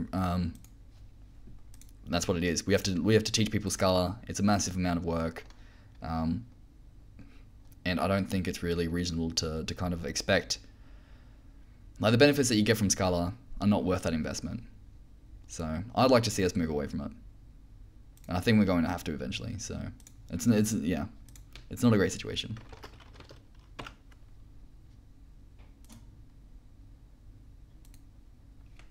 And that's why I'm in Bangalore.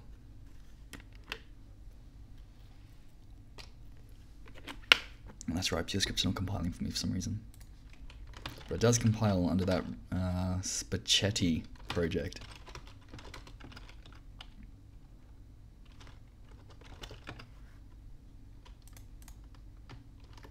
Okay, so I'm building this Concur thing.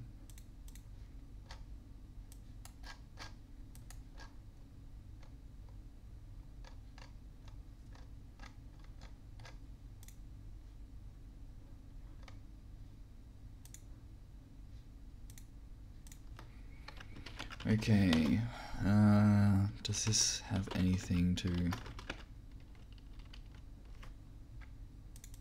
Oh, here we go, this one's got parcel.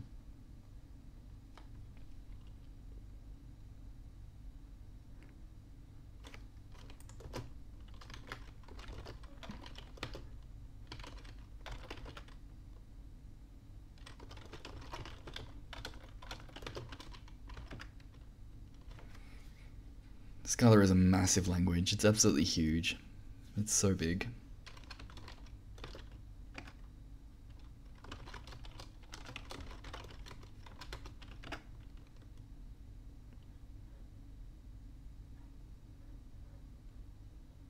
We have people at work doing like the methods we're using to teach Scala at the moment.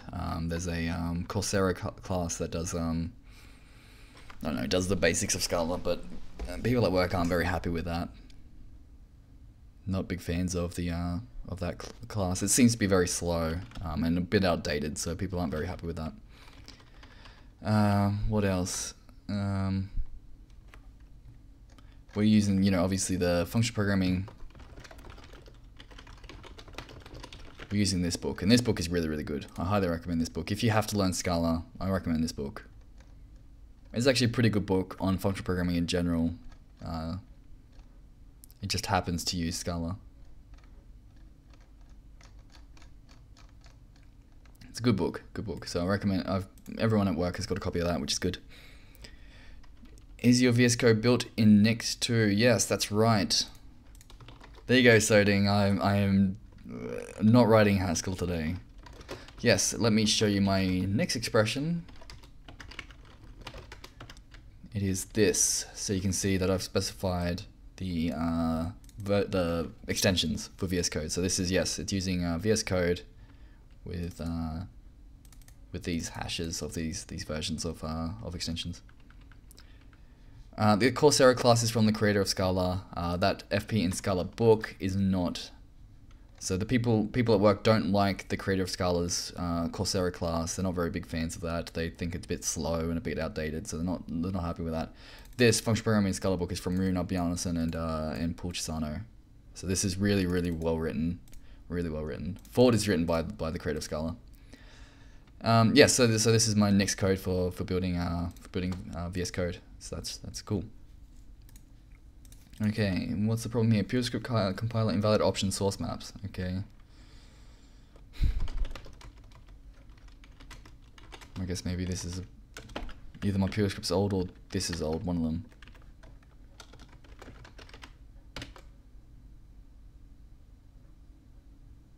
There we go, it's compiling. How's it going, Soding? How did you... Yeah. No, yeah. Yeah, don't make fun of me. How did your stream go, Soding?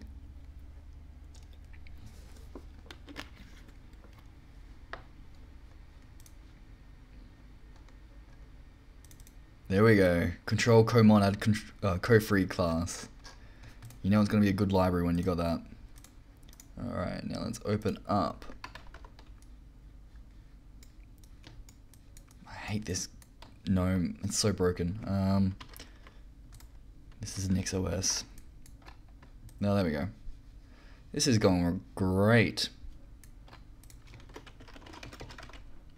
Concur.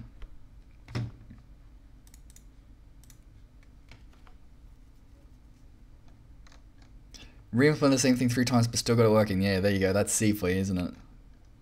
Okay, examples. And we want to... Let's look at the hello one first. Let's look at hello. Okay, so that compiled in it, and there was another script. There's another script that did start. Let's do that. npm run start. So this is going to use parcel again.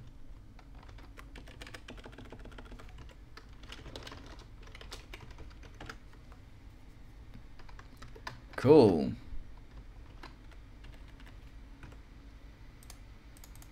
There we go. So yeah, you can see it incrementing. Wow. What is going on with my fans? I have no idea. My fans are spinning very quickly. I don't know if you can hear it, but my fans are really spinning up once I've loaded up this app. I wonder why. Okay, increment, decrement. Cool. I wonder if that's actually this web app that's using high CPU or something. That's interesting. Okay. Yeah, you can see like it's... Firefox is not coping well with that. Okay. Cool. So this one's actually got the live reloading thing. So whenever I modify the code, it's actually working. Okay, so that's hello. Modern web, yeah. Counter. Oh, this is so broken. Okay, so what do we want to do? Let's make a toggle button like we've been doing.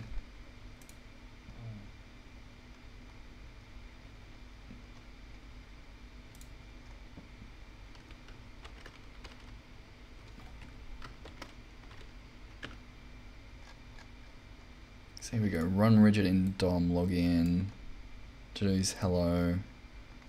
Where's to-dos? There we go, to-do list.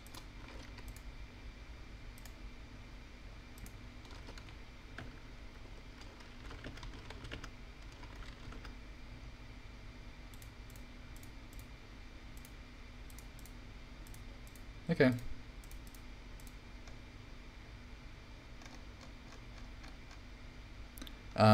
So I'm guessing that in index,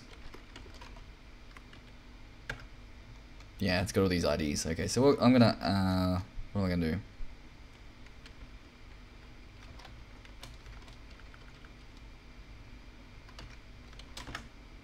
There we go. I'm gonna comment them all out, and I'm going to write toggle.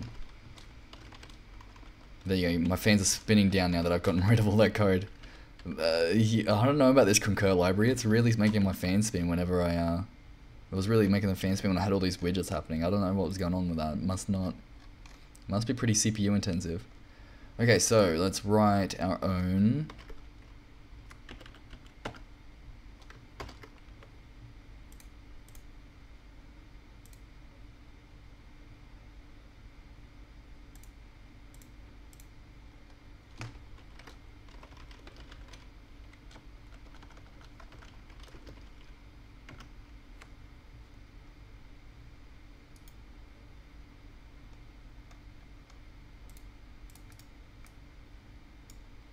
What do I want to do? Toggle. Cool. Running a crypto miner, yeah. It sounds like it. Okay, toggle.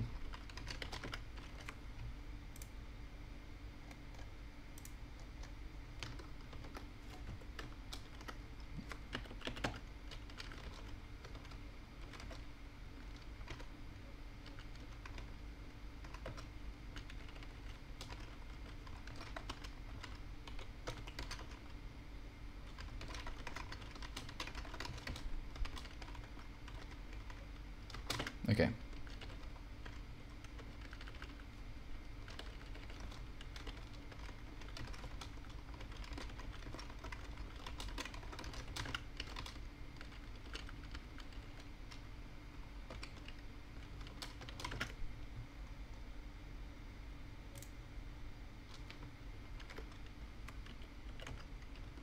So should we go the state? Should we have a vote? Who wants to go? I'm actually not gonna have a vote. We are going to just go with this, what is it, the counter form. I was thinking about whether we should go with state T or not, but I just realized that the hello one actually runs the state T, so we'll just go without the state T. Okay, so this one's gonna have boolean as a state.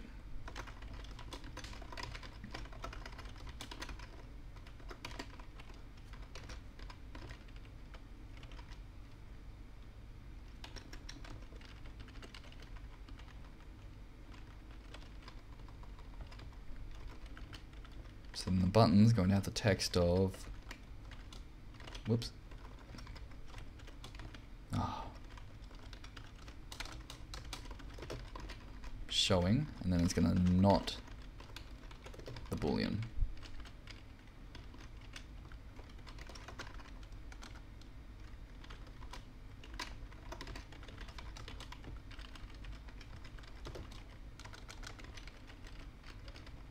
Actually, we don't even need to do that, do we?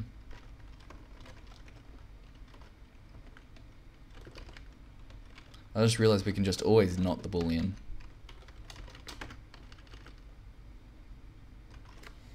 We can always just, like, no matter what the event is, because there's only going to be one event, we can just not it. Like, we don't have to have it so that the widget actually says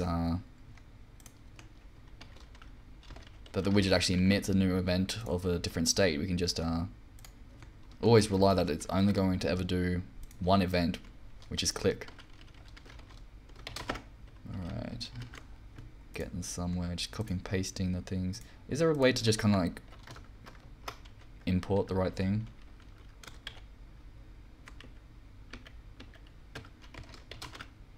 There we go.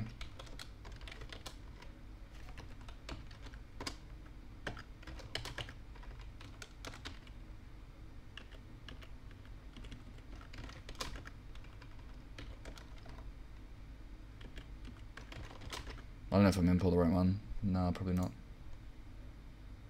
Oh, no, I think I might have imported the right one.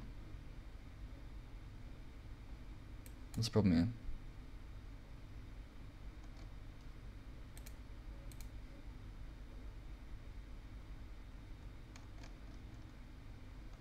Okay, yeah, so it's just, it didn't like that I'm discarding the event. There we go. Cool. Hello, Firefox.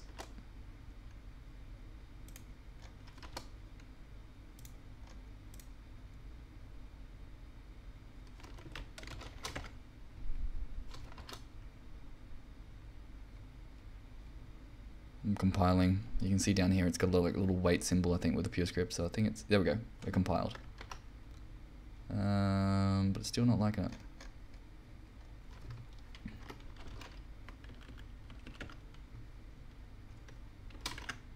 What's the problem?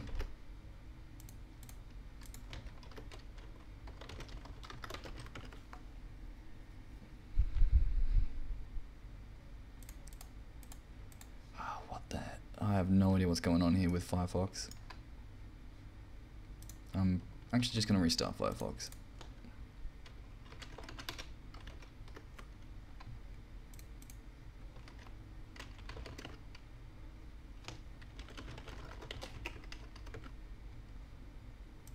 Okay, so there's an error. Could not match function with type widget.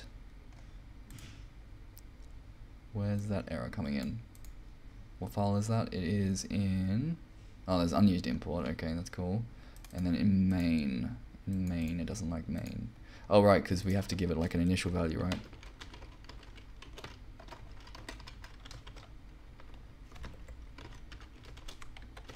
I forgot that the type is...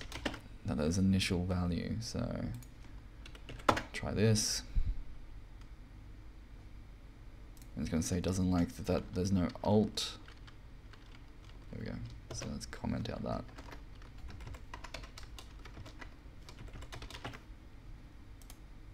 Cool. And npm run start. This will start the parcel server. And there we go. Cool. That's actually really nice. I actually do like this library, Concur. That's actually really nice and simple. I really do like that. Now I've got a question, which is...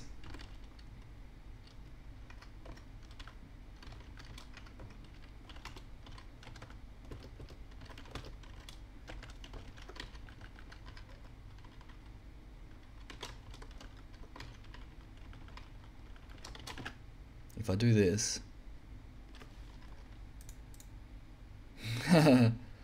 So I was wondering, like, what, like, if we're not recursive, right? So if we remove this call to like rerun the toggle widget, what happens? So we run the toggle widget, wait for an event, and then we just say, okay, we're done. Like, you know, pure unit means just make a widget of type unit that doesn't have any, you know, calls to div or anything like that. So what does it do? And the answer is it just disappears the widget. The widget just goes away. Now another question is that I have is, what if we have a div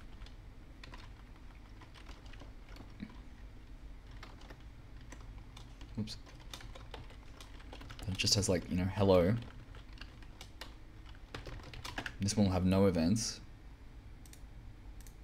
Oh, interesting. Yeah, okay. That makes sense. So it's a div that had a button and it waited for the event to happen. And then we make a div that has hello. So, you know, it kind of waits for this event to happen. And then it makes a div that says hello. And then I've got another here, pure unit, but this will never get called because there's never going to be an event from this hello. Because we haven't got any events. We haven't made like an on-click or anything. So there are no events that are going to be emitted from here. So that's interesting.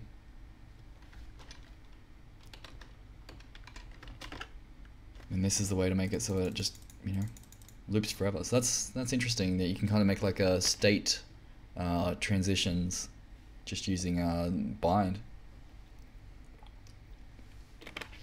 So you can have a widget that displays something, and then once it like has an event that gets emitted, it does another I don't know, does another widget. It's interesting. Cool. Okay, so wonder what tailrack is. I'm interested in this library. Thank you for who was it that pointed out this library?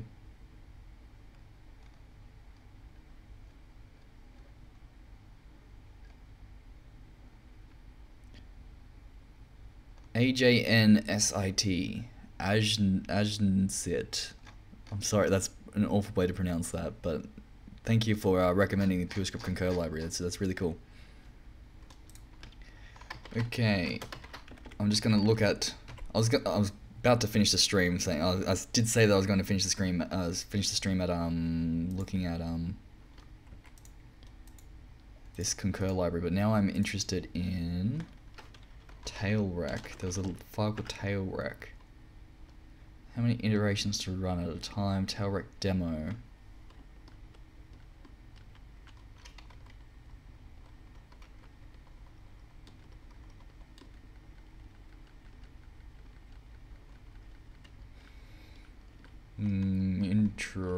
Interesting. I guess we should load this up.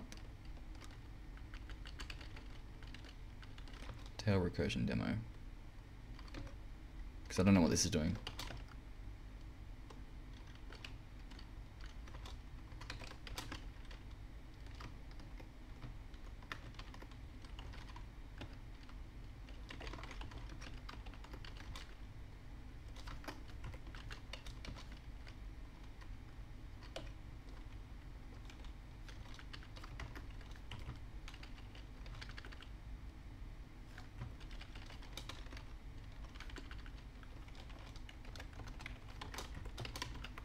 Okay, there we go.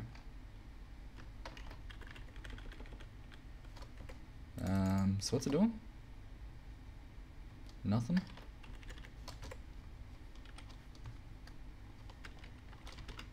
Why? What?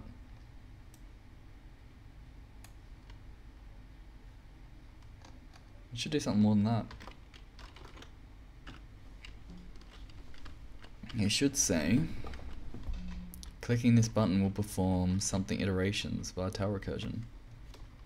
So why is it not saying that?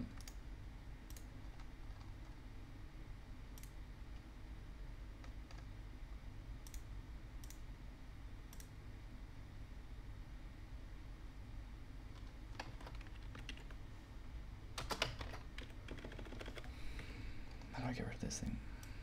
There we go. Yes, this ID didn't get replaced.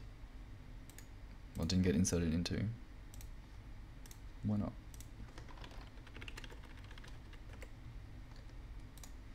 Tail recursion div. Tail recursion demo. Oh, tail recursion demo. Okay, so there's a difference there. I don't know. I guess this was never working, so that's what it should be. There we go. Clicking this button will perform 10,000 iterations via tail recursion. Once done, you can restart the iterations as many times as you want. So start the tail recursion. It's blocking. There we go. Run 10,000, 100, yeah, is it 10,000? 10,000, yeah, 10,000 iterations, restart.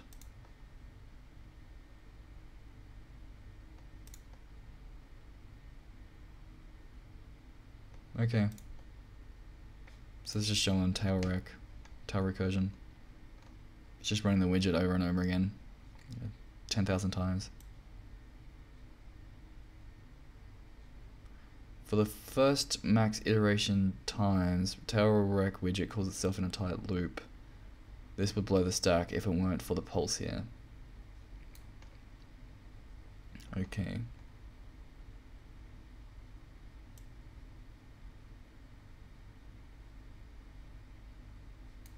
How do you restart? Oh, restart. That is restart. Okay.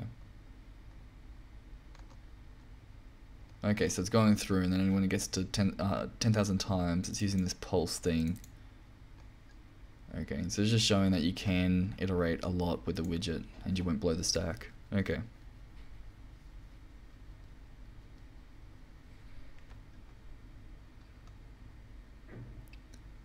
Cool. Cool. I think this is an interesting way of doing it. Like, it's a monadic way of doing UIs. I mean, there's also Phil Freeman, the creator of PureScript, has done a bit of work on co-monadic UIs.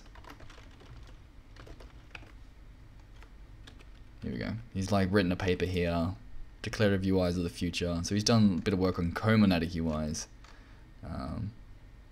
which I need to do a little bit more research into. He was quite excited about it when he wrote this paper. So something that I definitely need to look into more. Cool, so thanks for the recommendation of Concur. That's a cool library. And I think the outcome of this is that I will stay away from Spork. you know, it's cool, but I think like to really make it kind of practical, you need to either know a lot of the standard library and kind of recreate functions yourself, or know Lens really well. I think Spork with Lens is perfectly fine. Like I think that'll be a good solution, but I think React Basic, when you've got this idea of a component, I think just makes it a little bit more simple that you've got a component, you can kind of call other components and work like that. I think that's nice. So I think what I'll do is I'll be teaching the PureScript React Basic library, probably just starting with this React Basic Starter. Actually, I think I'm going to use this one, but I'll recommend everyone else to use the React Basic Starter. So that, I think, is the outcome. And PureScript Concur, I am interested in. It's cool. I do like it. It's cool. But in terms of, I don't think I'll be teaching.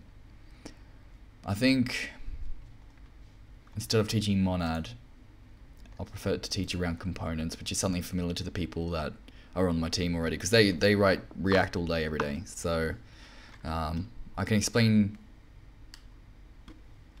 Well, I don't even have to explain it. A component is just a component. Like a component, PureScript React Basic just uses components, which is something they're already familiar with. So I won't have to teach, you know, monads, which is something I'm going to do anyway. But to start off with this class, I'll be able to just teach. You know, I'll be able to focus on the PureScript tooling, the PureScript types, and focus on just that, and not have to focus on teaching monad, which is something that I'm going to teach anyway. But that'll be a couple more weeks away.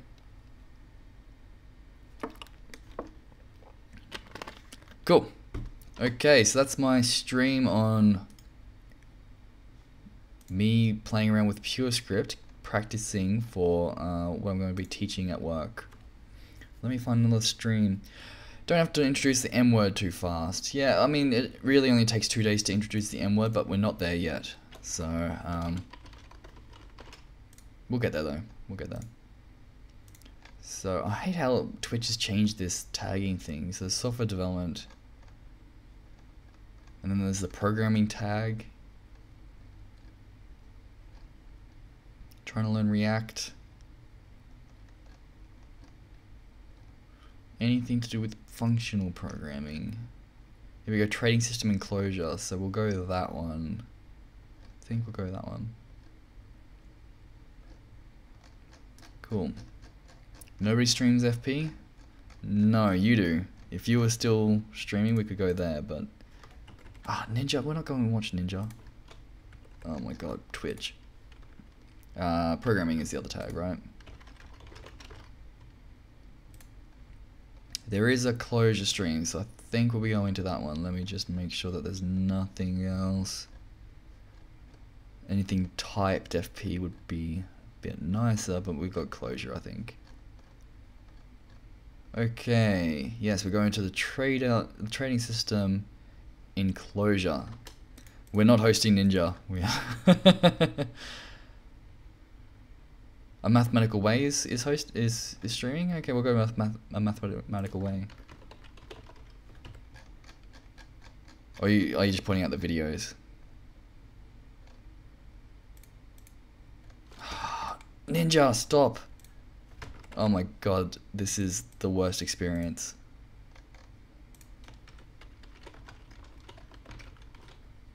Oh, he's not streaming? Okay, cool. Okay, we're gonna go the closure stream. Alright, let me just bring that back up.